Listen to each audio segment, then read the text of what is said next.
membawakan topik-topik yang berbeza, dan pada hari ini topik kita sangat berkait rapat dengan isu semasa, iaitu cuaca panas, bagaimana kita nak kekal aktif dan juga sihat. Jadi sebelum saya perkenalkan tetamu istimewa kita pada hari ini, saya nak berikan sedikit mukadimah lah mengenai topik kita pada hari ini. Pastinya untuk anda yang sedang menonton, kita sedia maklum, beriadah, bersenam, bersukan itu semua adalah amat digalakkan kerana ianya mengamalkan gaya hidup yang sihat. Namun begitu, disebabkan cuaca panas baru-baru ini, kita sering dengar ada beberapa kes kematian yang melibatkan mangsa terkesan akibat strok haba dan juga dehidrasi. Jadi kita nak kupas mengenai isu ini, dan untuk anda yang mungkin suka bersenam, kita sedia maklum anda merasakan cuaca itu bukanlah satu penghalang buat anda untuk kekal aktif. Tapi untuk anda yang tak tahu lagi, sebenarnya pengaliran bila kita beriadah ataupun bersukan semasa cuaca panas ni, pengaliran peluh kita lebih kerap dan kita akan jadi lebih letih, dan itu adalah antara kesan sampingan akibat kalau kita membuat aktiviti, beriadah ataupun sebagainya semasa cuaca panas. Jadi kita nak membincangkan mengenai topik ini, dan bukanlah saya yang akan menjawab persoalan-persoalan ini. Saya membawakan kepada anda tetamu istimewa kita pada hari ini, iaitu Coach Muhammad Firdaus Muhammad Sahir, jurulatih kecergasan yang akan bersama dengan kita. Apa khabar, Coach? Okey, khabar baik. Alhamdulillah, Ifah. Saya rasa belum terlambat untuk saya ucapkan selamat Hari Raya Aidilfitri. Okey, selamat Hari Raya. Maaf lahir batin juga. Okey, Coach, kat mana sekarang ni, Coach? Okey, semua cuaca kat sana okey? Okey, Alhamdulillah. Sini dah nak hujan. Saya di pejabat saya lagi. Masih di pejabat. Okey, sebab malam pun ada training lagi. Kita train kita punya members dekat gym lah sampai malam nanti. Okey. Alright, Coach. Kita nak terus ke soalan pertama saya lah mengenai apa yang saya dah bagi mukadimah tadi kan. Kita sedia maklum antara orang-orang yang suka beriadah ni, mereka merasakan cuaca itu bukanlah satu penghalang buat mereka. Namun begitu, kita sedia maklum ada kesan sampingan apabila kita beriadah dalam keadaan cuaca yang panas. Jadi mungkin Coach boleh mulakan dengan sedikit panduan yang boleh diberikan kepada penonton-penonton untuk mereka yang mahu kekal aktif walaupun dalam cuaca yang panas. Okey, terima kasih. Okey, so panduan untuk kalau kita nak bersenam ketika musim panas ni lah, kita katakan musim panas ni. Okey, basically yang kita tahu, first kali seseorang tu bila dia nak bersenam, kalau boleh dia mestilah memastikan yang diri dia ni sebenarnya dalam keadaan yang sihat. Sihat tubuh badan. Tubuh badan ni kalau sihat ni fizikal dan dalaman dia juga. Maksudnya bila kita nak bersenam tu, kita pastikan kita bukan waktu dalam keadaan demam ke, ataupun kita dalam keadaan yang tengah stres yang terlalu tinggi. Okay, so benda-benda macam tu main peranan lah bila dia nak mulakan senaman tu. Jadinya kalau boleh keadaan dia dalam keadaan yang normal. Okay, itu yang kita perlu pastikan yang pertama lah. Bukan yang macam dalam keadaan mungkin tengah darah tinggi ke dan sebagainya. So buat medical check up regularly tu sangatlah penting untuk orang-orang yang nak ingin bersenam ni, sebab kadang-kadang kita tak tahu keadaan condition badan kita tu dalam keadaan yang tak sihat. Jadinya sebenarnya walaupun cuaca panas akan menambah buruk lagi bila dia bersenam dalam keadaan tubuh badan yang tidak sihat lah. Selain daripada tu mungkin dia kena regular exercise lah. Maksudnya bukan exercise ni seminggu sekali. Okay? So dia kena 2 ke 3 kali exercise dalam mingguan. So insyaAllah walaupun dia bersenam dalam keadaan musim panas ni pun okey bagi dia, sebab benda tu dah regular. Tapi nanti saya akan sharekan jugalah tips-tips dan apa benda yang orang kata poin-poin yang perlu dia kita panggil elakkan ataupun perlu ada ketika dia nak bersenam pada musim waktu panas ni lah. Okey, Coach. Coach akan kongsikan sedikit tips dan sebagainya selepas ini. Tapi sebelum tu saya nak tanya sedikit, Coach, apa antara faktor-faktor yang perlu diambil kira oleh mereka yang ingin beriadah ketika cuaca panas ni? Okey, so faktor-faktor tu antaranya adalah jenis senaman yang dia nak lakukan tu. Okey, sama ada dia nak buat indoor ke outdoor. Okey, kalau bila buat outdoor pula, dia kena pastikan daripada segi time lah, masa-masa. Kalau kita tahu waktu cuaca panas ni, macam even saya pun selalu cycling. Dulu pun saya terlibat dalam sukan Ironman. Jadi memang saya biasa bersenam ataupun beriadah ni dalam keadaan yang, kalau dekat outdoor tu pun dalam keadaan yang panas lah, tengah hari dan sebagainya. So first of all, dia kena tahu time-time yang memang betul-betul heat tu panas, dia kena elakkan. Contoh macam sekarang ni pun saya cycling pada hujung minggu, saya cuba untuk elakkan sebelum pukul 11 saya dah sampai kat rumah. Jadinya the maximum sampai pukul 10.30 pagi je lah. Okey, waktu pagi kita limitkan jangan melebihi waktu 11 pagi, dan waktu petang pula kita boleh mulakan selepas jam 4 petang lah. Okey, dalam 4.30 ke 5 tu time yang elok lah. Okey, so seterusnya mungkin dia boleh pastikan tempat ataupun apa jenis senaman yang dia nak lakukan tu di tempat yang terbuka ataupun ada orang ramai. Jadi kalau bila kita dalam apa orang kata pengsan ke dan sebagainya, ada tempat-tempat yang maksudnya kita boleh exit lah.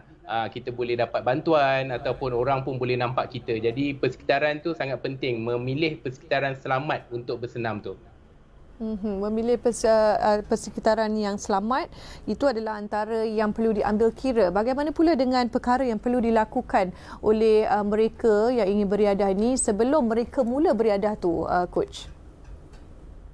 Okey, so antaranya yang paling penting tu dia kena kekal hydrate lah. Maksudnya dia kena minum air daily, daily water requirement ni dia memang kena minum at least 2 ke 3 liter untuk orang yang biasa. Okey, 2 ke 3 liter air sehari. Okey, benda ni dia kena jadikan sebagai rutin lah. Kadang-kadang banyak yang kita nampak orang di Malaysia ni kurang untuk minum air. Jadinya kita kena belajar dan jadikan dia sebagai salah satu tabiat untuk kita amalkan, iaitu 2 ke 3 liter tu minimum. Tapi kalau dia bersenam di luar ataupun dia bersenam lebih aktif, lebih kerap, jadi dia kena minum lebih banyak air lah. So boleh up to 5 liter water. Sebab bila kita dalam keadaan panas ni, badan kita body temperature ni dia memang akan gunakan air kita, and then kita berpeluh, kita keluar air dan sebagainya. So kita kena isi balik dalam badan kita. So hydration memain peranan yang sangat penting lah dalam dalam untuk kekal hydrate ni. Okey, dan lepas tu mungkin kita boleh pilih dari segi pakaian pula. Daripada pakaian pula, bila dia nak pergi bersenam pada waktu musim panas ni, elakkan pakai pakaian yang color yang gelap. Okey, sebab kita tahu matahari dia absorb warna gelap ni. So kita pilih yang warna terang supaya matahari kita boleh reflect balik lah dia punya ni. Dan pilih pakaian yang lightweight. Janganlah waktu ketika musim panas ni kita pakai windbreaker ke, kita pakai jaket ke. Korang nak bakar lemak lebih banyak, tapi sebenarnya benda tu buatkan kita jadi lagi susah nak bernafas, kita susah badan kita nak oksigen dan sebagainya, dan kita nak rasa, orang kata kita jadi rasa lebih lemas. Okey, so elakkan pakai pakaian yang terlalu tebal dan juga elakkan daripada pakaian yang warna gelap lah. Okey, so itu antara salah beberapa tips lah untuk kita ambil kira sebelum kita nak mulakan senaman pada waktu cuaca panas ni lah. Okey. Tadi Coach ada beritahu yang Coach merupakan salah seorang peserta daripada Ironman. Jadi menurut Coach sendiri, Ironman merupakan satu kejohanan yang memang cukup besar, cukup mencabar, antara kejohanan yang memang bukan calang-calang orang yang menyertainya, okey. Jadi Coach pastinya ada sedikit nasihat ataupun pandangan untuk mereka yang ke arah itu juga, Ironman ataupun mungkin atlet-atlet negara yang terpaksa menempuh menjalani latihan semasa cuaca panas ni. Jadi apa antara perkara yang mereka boleh lakukan untuk mungkin menyesuaikan diri dengan rutin mereka semasa cuaca panas, ataupun ada pilihan lain yang mereka boleh pilih ataupun buat? Okay, so untuk ni kita kebiasaannya untuk macam latihan Ironman ni, biasanya kita akan mulakan dengan step by step punya training lah. So tak adalah all the time kita akan train pada waktu panas. Okay, so mungkin kita biasakan diri kita kena ada macam orang kata increase kita punya progress tu lah. So slowly kita naik kita punya progress, and then lepas tu kalau macam panas tu mungkin kita training sampai pukul 12 tengah hari ke, lepas tu nanti slow-slow kita naik sampai pukul 1 tengah hari, lepas tu naik sampai ke 2 tengah hari. Jadi nasihat saya jangan terlalu ikut orang, ikut kita punya kemampuan diri. Kalau kita follow orang lain punya ni, mungkin dia dah biasa dengan keadaan tu, tapi bila kita buat nanti kita akan jadi tak biasa dan kita akan cepat untuk burn out. Kalau yang lebih teruk adalah kita boleh pengsan dan sebagainya lah. Okay, so pastikan kita bermula dengan langkah demi langkah. So step by step, kita tahu dengan kemampuan diri kita, jadi kita letakkan terhad tu. jangan terlalu overtrain, sebab overtrain ni buatkan kita burn out dan juga boleh mengakibatkan kita kecederaan otot lah. Okay, jadi yang lain-lain tu mungkin kita kena ada preparation daripada segi equipment ataupun alat bantuan yang orang kata kita panggil macam membantu kita lah sepanjang kita punya training. Antaranya kita kena pastikan kalau macam basikal, kalau kita naik basikal, kita biasanya tengah hari tu kebanyakan masa kita dalam berbasikal. Jadi apa yang kita perlu buat, kita install beberapa botol air. Bukan sekadar bawa satu botol air, sebab ada separuh orang dia rasa macam nak mudah dia ambil satu botol air ke. Jadi jangan ikut orang lain yang dah biasa, sebab ada separuh orang yang dah biasa ni dia mungkin boleh satu botol air pun dah cukup. Tapi untuk orang yang baru macam saya dulu, mula-mula pun sampai 3 botol air saya bawa, saya install dekat basikal saya lah. Kita ada macam dia punya botol cage tu kita letak ada 2-3 tempat. Jadi mula-mula bila kita belum level pro ataupun kita tak biasa mengawal kita punya body hydration, so kita install banyak sikit dia punya botol air tu. So pastikan air kita cukup. Yang lain-lain tu kita kena pastikan kita ada sunscreen, okay, kita kena ada protection lah daripada orang kata UV matahari. Lepas tu dapatkan spek mata yang lebih baik dalam UV protection, sebab dia akan reflect kita punya mata juga bila kita train pada waktu panas ni kan, kalau matahari, UV dan sebagainya. Pakaian pun ada pakaian yang UV dia boleh reflect jugalah. Maksudnya dia boleh menahan cahaya UV untuk kena kepada badan kita. Sebab kita tahu benda-benda panas ni macam bukan sekadar heat stroke saja, tapi dia juga boleh mengakibatkan kalau kita tahu ada kanser kulit dan sebagainya, sebabkan terdedahnya kita kepada cahaya UV terlampau banyak.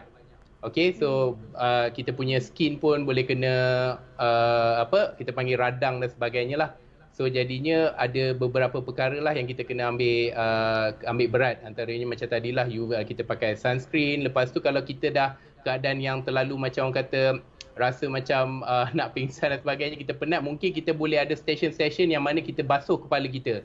Okay, sebab badan kita tak semestinya minum je air, tapi badan kita ni pun dia consume heat tu. Jadi apa yang kita boleh buat, mandi ke. So kalau macam Iron Man tu, kita ada satu basin tu yang kita letak air batu kat situ. Jadi kita ambil pakai gayung tu, kita mandi, kita basahkan kepala. So basahkan kepala ni pun salah satu tips ataupun benda yang mujarab lah. Waktu kita tengah panas-panas tu, kita basahkan kepala kita, memang sangat efektif lah. Selain daripada minum air. So badan kita pun perlukan macam ada benda sejuk untuk bagi dia refresh balik. Dan kurangkan suhu yang panas pada dalam badan. Macam orang demam kan, kalau demam kan selalu kita, kalau anak-anak demam, kita akan mandikan dia, kita letak kat ni kan. Yes, itu salah satu macam mana kita nak reduce body temperature lah. Okey, itu mengurangkan suhu yang panas tu kan. Okey doktor, doktor pula, coach, maafkan saya. Coach, kita sedia maklum antara senaman yang boleh dilakukan bukan sahaja di luar, tetapi ada juga di gym ataupun di rumah. Sebab kita sedia maklum dengan cuaca yang panas ni, orang ramai dinasihatkan untuk mengelakkan diri daripada terdedah kepada cuaca luar dengan terlalu lama. Jadi mungkin sebagai seorang jurulatih kecergasan, mungkin coach ada sedikit orang cakap tips ataupun saranan yang coach boleh berikan untuk mereka yang ingin beriadah atau bersenam di dalam, maksudnya indoor, sama ada gym ataupun di rumah yang tanpa ada equipment. Okay, so it's the best time juga untuk kalau bila dalam keadaan cuaca panas ni, kita cari tempat. Antara pemilihan faktor yang kalau kita boleh elakkan, kalau kita tak terlibat dalam apa-apa kejohanan ataupun acara yang perlu latih di luar. Jadi kita ambil untuk untuk pada musim panas ni, kita pilih untuk buat indoor lah. It's a good choice. Okay, so apa yang kita boleh buat, kalau di gym tu kita try untuk buatkan latihan weight training. Sebenarnya cardio pun boleh. Kita ada gym yang mana ada treadmill, yang mana ada elliptical bike dan sebagainya. So kita boleh buat cardio, kita boleh buat strength. Cumanya kita kena ada susunan plan. Plan tu penting lah bila kita nak buat satu senaman ni. Sebaik-baiknya kita ada plan kita pergi ke gym. Kita boleh buat dia, kalau plan ni kita boleh, kalau sekarang ni dah ada banyak kan teknologi mana kita boleh download training program. Kalau di gym tu kita boleh buat macam hari, kita selang-selikan. Macam hari Isnin kita boleh buat upper body strength dan juga kita masukkan sedikit cardio. Dan hari Selasa tu kita tukar-tukar dia. Hari Selasa kita buat lower body pula. Lepas tu hari Rabu kita rest. Jangan lupa rest tu sangat penting. So kita includekan dalam training kita sebenarnya 1 hingga 2 kali rest dalam masa 1 minggu lah. Okay, jadi bila kita susun training plan tu, bila kita nak bersenam tu, kita tak adalah rasa macam apa yang nak buat hari ni, baru sampai gym, baru nak fikir nak buat apa. Jadi benda tu akan memakan masa kita. Dan yang keduanya, dia tidak akan memberi kesan ataupun apa orang kata result kepada kita. Sebab kita tak plan apa yang kita nak. Jadi kita train tu ikut suka kita sahaja. Okay, jadinya result akan nampak. Okay, berapa lama kita nak bersenam tu. Lepas tu kita kena duduk dalam apa orang kata intensity yang macam mana pada hari tu kan. Jadi plan tu penting untuk macam contoh kalau orang tu pergi gym, dia nak turun berat badan. Jadi plan dia adalah lose weight program. Kalau orang tu dia nak naikkan otot, jadi dia kena ambil plan untuk build muscle. Sebab build muscle dia perlukan masa untuk rehat sikit. Kalau nak lose weight tu, mungkin dia punya rehat tu kurang sikit. Sebagainya lah. So kena ada plan dan juga kena ada matlamat lah bila dia nak workout di gym tu. Okey. Coach, mungkin ada antara mereka ni yang suka bersenam, dia memilih untuk bersenam di luar kerana kurang keyakinan diri untuk bersenam atau beriadah di dalam gym, di kawasan indoor. Orang kata macam malulah kalau orang tengok dan sebagainya. Jadi ada tak cara yang coach boleh share atau kongsikan untuk mengatasi perasaan rendah diri ketika bersenam di gym ni? Okey, yang ini pun saya biasalah sebagai kita dah ada gym sendiri dan saya faham saya dulu merupakan salah seorang pengguna juga. Dan dulu yang saya dulu pun ada masalah berat badan. Berat badan saya dulu 150 kg. Jadi saya ada perasaan malu tu pada waktu ketika itu sebab badan besar. Kalau kita nak pergi gym ni kita tengok macam orang ramai yang dah fit, yang dah terror workout dan sebagainya kan. Jadinya saya pun akan memilih untuk pergi ke outdoor supaya saya boleh ikut apa kemampuan saya dan juga saya tak ada orang yang nak push kita ke ataupun tak ada orang nak psycho kita dan sebagainya kan. Jadinya saya ada 2 perkara yang saya nak kongsikan yang kat sini. Satunya bagus bila kita pergi outdoor tu, kita mulakan dengan orang kata langkah pertama. Langkah pertama tu maksudnya kita nak aktifkan badan kita ni bukannya boleh terus pergi gym buat yang apa dahsyat-dahsyat sebagainya. So macam mana kita nak aktifkan badan kita? Sebenarnya kita keluar pergi ke open area dan kita lakukan at least 5,000 hingga 8,000 langkah. Kita buat active walking saja dulu, brisk walk ke dalam masa 30 minit, 20 minit hingga 30 minit. Jadi kita aktifkan badan kita sebelum kita nak pergi ke gym. Okey, itu yang perkara pertama lah. So lepas tu kita boleh include sedikit beberapa strength training seperti body weight squat, body weight push up dan sebagainya. Yang tu kita boleh tengok YouTube lah, very simple punya orang kata body weight exercise. So kita boleh include in. Lepas tu yang keduanya kalau boleh kita cari kawan. Ini benda yang paling efektif buat masa ni sebab dengan kawan, kalau kita workout seorang ni memang motivation level kita tak tinggi. Walaupun pergi gym pun kalau boleh kita bawa kawan sama. Ramai orang yang mula dengan gym dia bawa kawan-kawan, lama-lama dia dah jadi orang kata confident. Bila dah confident dia pula yang mencari kawan ataupun dia lebih banyak kawan lah dekat gym tu. Tapi untuk permulaan kalau kita pergi seorang-seorang, kalau kita jenis yang rendah diri, tak pandai nak berkawan, jadi agak susah. Takut nanti kita demotivate lah. Okay, so kalau boleh kita cari kawan, ajak kawan pergi gym, pergi sama-sama ataupun pergi cari gym yang berkonsepkan community. Macam sekarang ni ada banyak community class. Community class ni dia group workout. So bila group workout ni dia ada coach, bila coach ni dia akan apa orang kata macam buat satu, dia panggil bukan ice breaking lah, dia akan bagi kita berkawan sesama dengan members yang ada. Jadi carilah gym community ni, maksudnya ataupun group workout yang ada sekarang ni ada banyak. Di mana-mana pun dah ada banyak group workout. Jadi program ni saya nampak lebih sesuai lah dengan ramai orang sebab yang mana tak tahu tu at least coach boleh guide kan. So dia boleh lah rasa macam tak adalah rasa keseorangan. Sebab saya walaupun saya tahu buat program, saya boleh dah macam-macam benda semua saya tahu buat. Tapi kadang-kadang bila kita buat seorang ni, mula-mula okey. Tapi makin lama kita rasa macam benda tu bosan. Okey, sebab tak ada orang kita nak bercakap, kita nak tengok orang lain sebagainya. So carilah kawan partner untuk exercise ni. Okey, baik. Itu yang disampaikan oleh Coach Muhammad Firdaus Muhammad Sahir, Jurulatih Kecergasan. Pastinya saya ingin mengucapkan tahniahlah kepada Coach sebab berjaya mengurangkan berat badan daripada 150 ke 60 saya dengar. Hingga turun 60 kilo. Saya turun sampai sehingga 88 kilo. Banyak tu sebenarnya. Itu merupakan satu pencapaian yang cukup hebat. Jadi secara ringkasnya apa yang diperlukan, satu patah perkataan je coach yang boleh kongsi kepada penonton untuk mereka yang nak motivate diri untuk kuruskan badan. Okey, satu je. Benda yang apa-apa pun yang terjadi adalah yang paling penting adalah disiplin lah. Disiplin tu paling penting lah untuk diri. Self-disiplin. Okey, disiplin dan juga pastilah anda untuk kekal aktif dan juga sihat walaupun cuaca panas tu. Kenalah dengar apa yang coach cakap tu. Pastikan apa yang coach katakan tadi anda ambil dengan cara positif supaya kita sama-sama dapat beriadah kekal aktif walaupun dalam musim cuaca panas. Baik, terima kasih coach Muhammad Firdaus Muhammad Zahir, Jurulatih Kecergasan yang sudi meluangkan masa bersama dengan saya di Darah Muda. Hingga kita berjumpa lagi dalam episod seterusnya. Darah Muda, salam Malaysia Madani. Selamat malam, kita berjumpa lagi. Assalamualaikum, bye-bye.